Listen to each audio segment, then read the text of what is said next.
Commander HFY stood on the bridge of his warship, staring down at the blue and green planet below. Earth, the locals called it. Such a small, insignificant world spinning quietly in the darkness of space. His reptilian eyes gleamed with satisfaction as he watched the primitive settlements scattered across the surface. "Status report," he hissed to his second-in-command. Kraltok consulted his datapad, his scaled fingers moving quickly across the screen.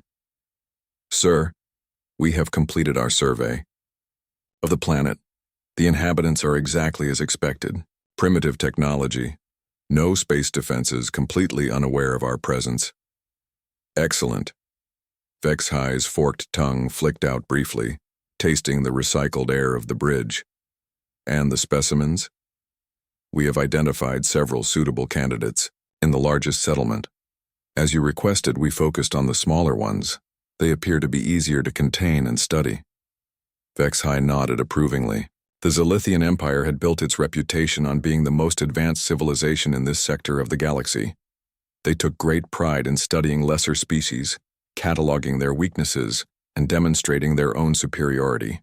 These humans would make fascinating subjects for their research facilities. "Begin the extraction," HFY commanded. "Select the most promising specimen." Down on Earth's surface, 12-year-old Jin Woo was walking home from school through the quiet streets of his neighborhood. His backpack bounced against his shoulders as he kicked a small stone along the sidewalk. The afternoon sun felt warm on his face, and he was looking forward to getting home to help his grandmother with her garden. He never saw the beam of light that surrounded him. One moment Jin Woo was walking down the familiar street, and the next moment he was standing in a cold metal room surrounded by strange walls that seemed to glow with their own light. The air smelled different here, sharp and metallic. His heart began to race as he spun around, trying to understand what had happened. "Hello?" he called out in Korean, his voice echoing strangely in the enclosed space. "Is anyone there?" The walls around him were smooth and seemed to be made of some kind of transparent material. Through them, he could see a larger room filled with creatures he had never imagined in his worst nightmares. They were tall, much taller than any human, with green-scaled skin and yellow eyes that glowed in the dim light. Their faces were long and narrow like snakes, and when they spoke he could see sharp teeth gleaming in their mouths. Jin Woo pressed himself against the back wall of his prison, trying to make himself as small as possible. His breathing came in short, panicked gasps. This had to be a dream. This couldn't be real. Things like this didn't happen to ordinary kids walking home from school. "The specimen is secured," Kraltok reported to Commander HFY. "Initial readings indicate standard human physiology. Elevated stress levels as expected." HFY approached the containment cell where Jin Woo was held. The human child looked even smaller and more helpless than he had anticipated. Perfect for their purposes. The boy's dark eyes were wide with terror, and tears were beginning to form. Such a typical response from a primitive species. "Fascinating," HFY murmured, studying Jin Woo like a scientist examining an interesting insect. "Look at the emotional response. So predictable, so basic." Jin Woo couldn't understand the words the creatures were speaking, but their tone was cold and clinical. They were talking about him like he was some kind of object, not a person. He wanted to call out for his parents, for his grandmother, for anyone who might help him, but his voice seemed to be trapped in his throat. "Sir?" Kraltok said, consulting his datapad again. "Should we proceed with the standard specimen preparation?" "Not yet," HFY replied, his eyes never leaving Jin Woo. "I want to observe its natural behavior first. Let it adjust to its new environment. We have plenty of time." The ship's engines hummed to life, and Jin Woo felt a strange sensation in his stomach, like being in a very fast elevator.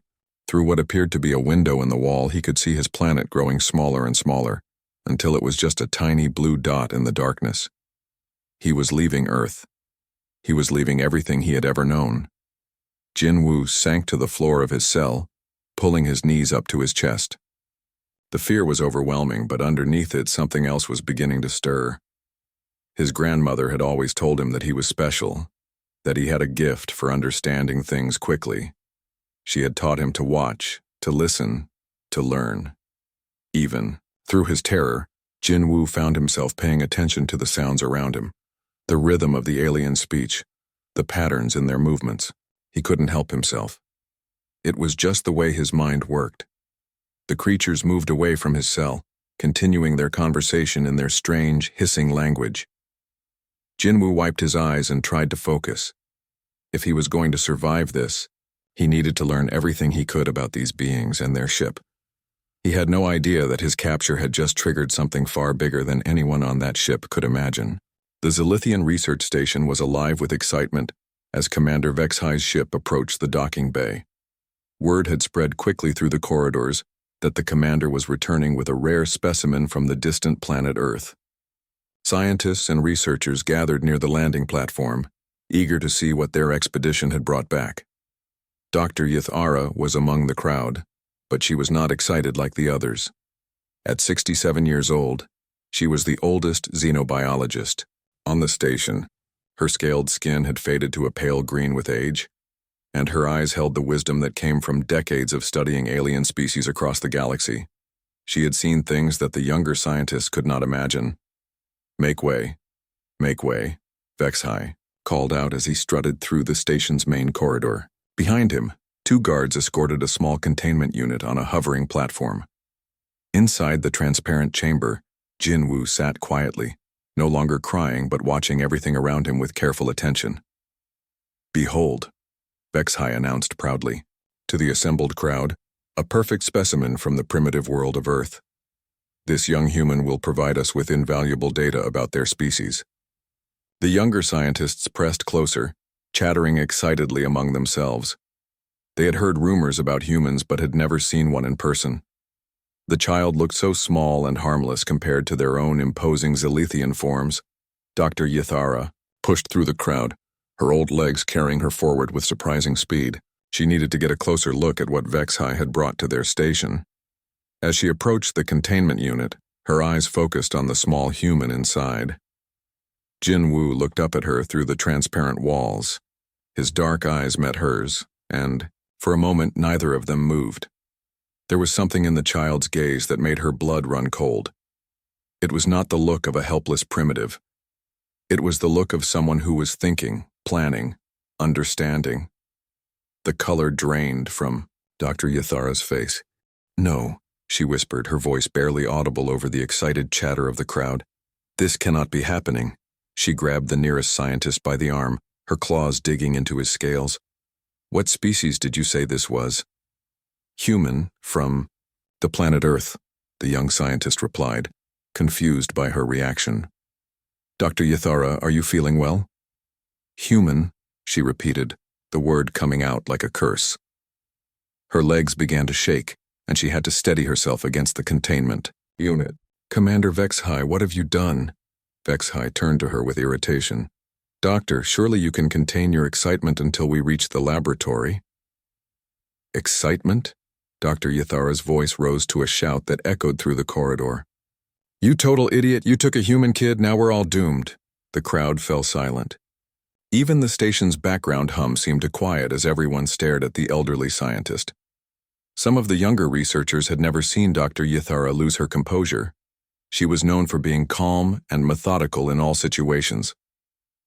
"Doctor, please explain yourself," Vexhi said, trying to maintain his authority. "It is merely a primitive child from a backward planet." Dr. Yithara looked around at the faces surrounding her. So young, so ignorant of the galaxy's true history. They had no idea what their commander had just brought into their midst. "How long have you been in service, Commander?" she asked, her voice deadly serious. 15 standard years, Vexhi replied. "What does that have to do with anything? I have been studying alien species for over 60 years, Dr. Yithara said slowly. "I was there when the Korthak Empire ruled 12 star systems. I watched their ships patrol the trade routes with absolute authority. Then one day they were gone. Every ship, every station, every colony vanished overnight." The crowd began to murmur nervously. Some had heard stories about the Korthak, but they were considered ancient history. "I was also there when the Vashtai Collective controlled the Outer Rim. Dr. Yathara continued. 300 worlds under their command. The most advanced military force in the galaxy. They disappeared in less than a week. She pointed at Jinwoo with a trembling finger. Do you know what all these vanished civilizations had in common, Commander? Vexahai was beginning to look uncomfortable. Doctor, I fail to see what ancient history has to do with our current specimen. They all made the same mistake you just made, Dr. Yathara said, her voice rising again. They took human children. A young scientist in the crowd spoke up. But, Doctor, humans are primitives. They barely have spaceflight. How could they possibly threaten advanced civilizations? Dr. Yathara laughed, but there was no humor in the sound. That is exactly what the Korthak thought, what the Vashtai believed, what 7 different species across the galaxy assumed before they ceased to exist. She turned back to Vexahai, her old eyes blazing with fear and anger. Humans are not primitive, you fool. They are the most dangerous species in the galaxy. They have been watching us for longer than you can imagine. They have been learning, preparing, waiting. That is impossible, Vexahai protested. Our intelligence reports clearly show that Earth has no advanced technology. Your intelligence reports show exactly what the humans want you to see, Dr. Yathara replied. And now you have done the one thing that guarantees their response. You have taken one of their young. She looked around at the frightened faces in the crowd. We need to contact the High Council immediately. We need to evacuate this station, and we need to pray to whatever gods still listen that the humans are feeling merciful today. Inside his containment unit, Jinwoo continued to watch and listen, understanding more than any of them realized. While the Zilithian scientists argued in their meeting rooms about what to do with their human prisoner, Jinwoo sat quietly in his small cell. The fear from earlier had not completely gone away, but it was now mixed with something else. Curiosity. His grandmother had always told him that his mind worked differently from other children. Where others saw confusion, he saw patterns. Where others heard noise, he heard music. The alien language that had sounded like meaningless hissing when he first arrived was beginning to make sense. Jinwoo had always been good with languages. His grandmother spoke Korean, his mother spoke English, and his father knew some Chinese. Jinwoo had picked up all 3 without much effort.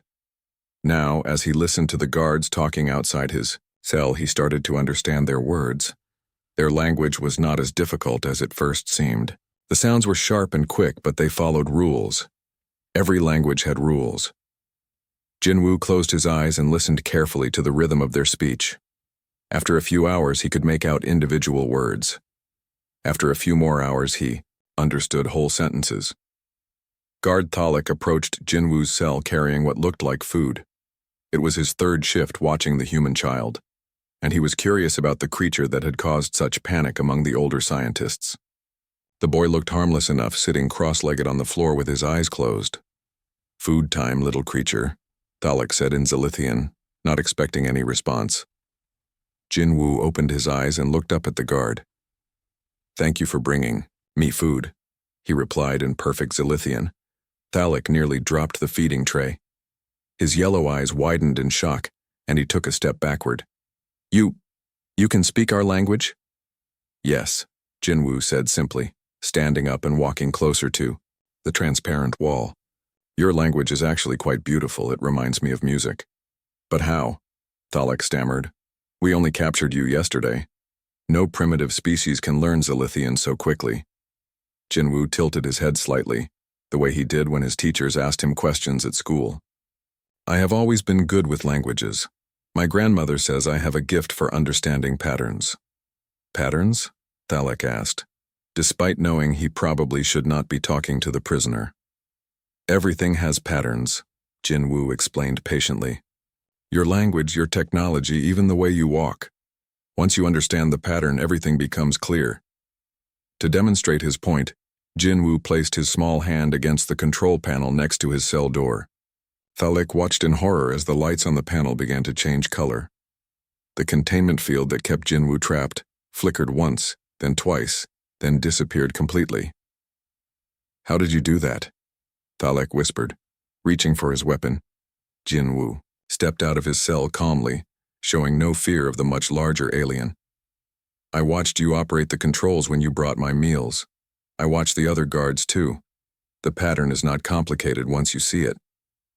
Alarms began to sound throughout the station. Red lights flashed in the corridors, and automated voices spoke in urgent Zilithian about a security breach in the detention area. You need to get back in your cell, Thalek said, but his voice was shaking. The other guards will be here soon. No, Jinwoo replied. But I needed to show you something important first. What? Jinwoo walked over to a wall panel that Thalek had never paid much attention to. It was part of the station's environmental control system, used to monitor air quality and temperature. Jinwoo touched the panel gently, and suddenly the display screen lit up with information that should have been impossible for anyone outside the engineering department to access. I have been learning about your station while I have been here, Jinwoo said, his young voice calm and steady. I know how your power systems work. I know how your communication arrays are connected. I know where your weapon controls are located. Thalek stared at the display screen in growing terror. The human child had somehow gained access to systems that required years of training to understand. I am not trying to hurt anyone, Jinwoo continued. I just want to go home to my family, but I needed you to understand something important. What? Thalek managed to ask. I am not helpless, Jinwoo said, and I am not primitive. More guards came running down the corridor, their weapons drawn. When they saw Jinwoo standing outside his cell, they stopped in confusion. The small human made no attempt to run or hide. He simply stood there, waiting. Please do not point your weapons at me, Jinwoo said to the new arrivals, speaking in their language with perfect pronunciation. I will return to my cell now. I just wanted to have a conversation with Guard Thalek. He walked back into his cell and touched the control panel again. The containment field reactivated, trapping him inside once more. But now all the guards understood that the barrier was keeping Jinwoo contained only because he allowed it to. You should tell your commander something, Jinwoo said to the assembled guards. My grandmother taught me many things. She taught me about languages and patterns and how to understand new situations quickly. But the most important thing she taught me was this. He looked at each of them in turn with those dark, intelligent eyes. She taught me that every problem has a solution, and I am very, very good at solving problems. As the guards stood there in stunned silence, Jinwoo sat back down in his cell and closed his eyes, returning to his quiet observation of the station around him. But now everyone knew that the small human boy was far more dangerous than anyone had imagined. Deep beneath the mountains of Colorado, Admiral Kim sat in a room that officially did not exist. The walls were lined with screens showing star maps, ship positions, and communication channels that reached across the galaxy. Her black hair was pulled back in a tight bun, and her dark eyes showed no emotion as she stared at the main display. A soft beeping sound filled the room. Captain Lee looked up from his station, his face grave. Admiral, we have confirmation. The beacon is active. Admiral, Kim's jaw tightened slightly, but her voice remained calm. Location?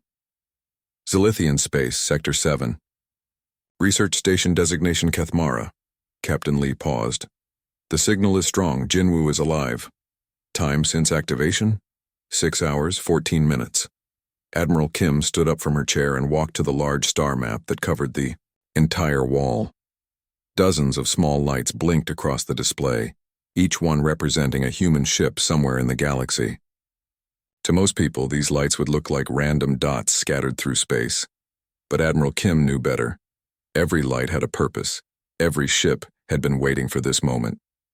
Captain Park, status report on the Soul, she said without turning around. A woman's voice came through the communication system from somewhere far away in space. Admiral, the Soul is in position. We have been monitoring Zilithian communications for the past 3 hours. They are in a state of panic. Good. What about the other assets? Captain Lee checked his screens. The Incheon has changed course and will reach Zilithian space in 12 hours. The Daegu is 14 hours out. The Busan is moving into position near the Zilithian homeworld. And our friends? The Altarians have moved their third fleet to the border. They are asking for permission to cross into Zilithian space. Captain Lee's voice carried a note of satisfaction. The Vegans have jammed all Zalithian long-range communications. The Tau Cetians are standing by with medical ships. Admiral Kim nodded. For over 100 years, humanity had been building these relationships, while the rest of the galaxy saw Earth as a primitive world with basic technology. Humans had been making friends. They had been learning. They had been preparing. "What about the Andromedans?" she asked. "They sent a message 1 hour ago," Captain Lee replied. Quote, "The children of Earth are under our protection. Anyone who harms them will answer to us." End quote. A small smile crossed Admiral Kim's face. The Andromedans were known throughout the galaxy as peaceful beings who never interfered in conflicts. If they were making threats, the situation was serious indeed. "Admiral," Captain Park's voice came through the speakers again. "We are detecting unusual activity around the Zalithian station. It appears their own systems are being accessed by an unknown source." "Jin Woo," Admiral Kim said quietly. The boy always was too smart for his own good. She walked back to her command chair and sat down. Around the room, dozens of officers waited for her orders. These were not the primitive humans that the galaxy thought they knew. These were the descendants of a species that had been quietly spreading across the stars for generations, always watching, always learning, always preparing for the day when someone would make the mistake of threatening one of their own. "Open a channel to the Zalithian station," Admiral Kim ordered. "Channel open, Admiral." Admiral Kim's voice was calm and steady as she spoke into the communication system. Her words would travel across the emptiness of space to reach the aliens who had taken Jin Woo. "Zalithian Command, this is Admiral Kim of Earth Defense Command. I am speaking to you from a place your intelligence services believe does not exist. I am speaking on behalf of a species you believe to be primitive and harmless." She paused, letting her words sink in. "You have taken something that belongs to us. Jin Woo is 12 years old. He likes to help his grandmother in her garden. He is good at mathematics and languages. He has never hurt anyone in his life. And he is one of our children." The command room was completely silent as Admiral Kim continued. "Perhaps you have heard stories about what happens to civilizations that harm human children. Perhaps you think, these stories are myths. Let me assure you they are not. The Korthak Empire learned this lesson. The Vashatai Collective learned this lesson. 7 other species across the galaxy have learned this lesson." She stood up from her chair, her voice growing harder. "Right now you are surrounded by ships that your sensors cannot properly detect. Your communications have been cut off from the rest of your empire. Your allies have been contacted and informed of your situation. Most of them are already distancing themselves from you." Admiral Kim looked at the star map, where the lights, representing human ships, had moved into a perfect formation around Zalithian space. "You have 12 hours to return Jin Woo to Earth, unharmed and unafraid. If you do this, we will consider your actions to be a misunderstanding. We will help you understand why taking human children is never acceptable. We will even invite you to join our alliance of species dedicated to protecting the innocent." Her voice became cold as winter. "If you refuse, if you harm Jin Woo in any way, you will learn why 7 civilizations before you simply cease to exist. The choice is yours, but you will make it quickly." The transmission ended, leaving the Zalithian station in stunned silence while Earth's hidden fleet waited in the darkness. Commander Vexhai stared at the display screens in his command center, his reptilian hands shaking as he tried to understand what he was seeing. Where there had been empty space just hours before, now there were shapes that his sensors could barely detect. Ships that appeared and disappeared like ghosts, surrounding his research station in a perfect circle. "Sir," Kraltok said, his voice barely above a whisper, "the human fleet has grown to over 50 vessels. Our computers cannot identify their technology." "That is impossible," Vexhai hissed, but even as he spoke the words, he knew they were not true. Nothing about this situation was following the rules he thought he understood. Dr. Yathara entered the command center, her old face grim with the weight of knowledge. "Commander, I have been monitoring galactic communications. Every species within 50 light-years has received the same message." "What message?" Stay away from Zilithian space, the humans are coming. Vex-High turned to stare at her. But that makes no sense. We are a major power in this sector. Other species should be offering to help us, not avoiding us. No one wants to be associated with a civilization that has angered the humans, Dr. Yathara explained patiently. The smart species learned long ago that it is better to be humanity's friend than their enemy. Before Vex-High could respond, the communication system activated. Jinwoo's young voice filled the command center, speaking perfect Zilithian as if he had been born to their language. Hello, Commander Vex-High. My name is Jinwoo. I am 12 years old and I want to go home. All eyes turned to the display screen, which flickered and then showed an impossible sight. Jinwoo was sitting in the station's main computer core, surrounded by technology that should have taken years to master. Data streams flowed across the screens behind him, showing star charts, ship positions, and technical specifications that only their highest-ranking engineers should have been able to access. I have been learning about your people while I have been here, Jinwoo continued, his young voice calm and friendly. You are not evil. You are just scared and proud. I understand that feeling. Vex-High found his voice. How did you get into our computer systems? I watched and learned, Jinwoo said simply. My grandmother always told me that understanding comes from paying attention to patterns. Your computers have very interesting patterns. The boy gestured to the screens around him. I know you are worried about the ships outside. Those are my family's ships.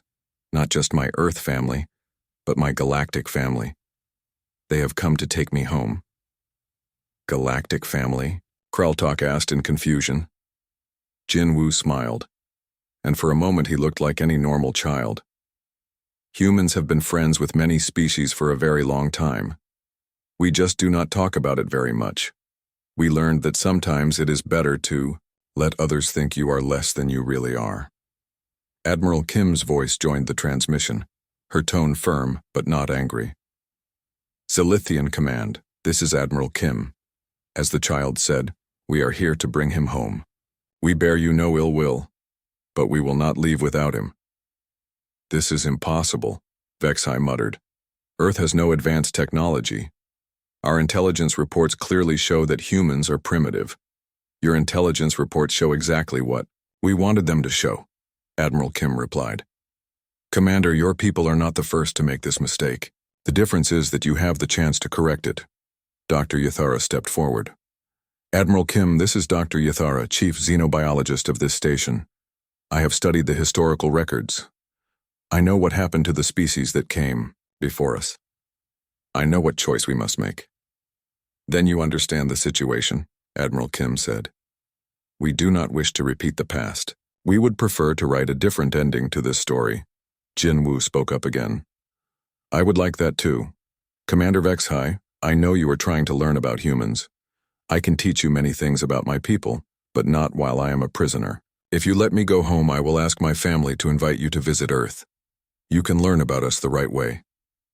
Vex-High looked around his command center at the frightened faces of his crew. Through the viewports, he could see the faint outlines of ships that wielded technology beyond his comprehension. He thought about the 7 civilizations that Dr. Yathara had mentioned, the ones that had simply vanished from history. Transport the human to Earth's surface, he ordered quietly. Minutes later, Jinwoo materialized in a beam of light exactly where he had been taken, standing on the familiar street near his home.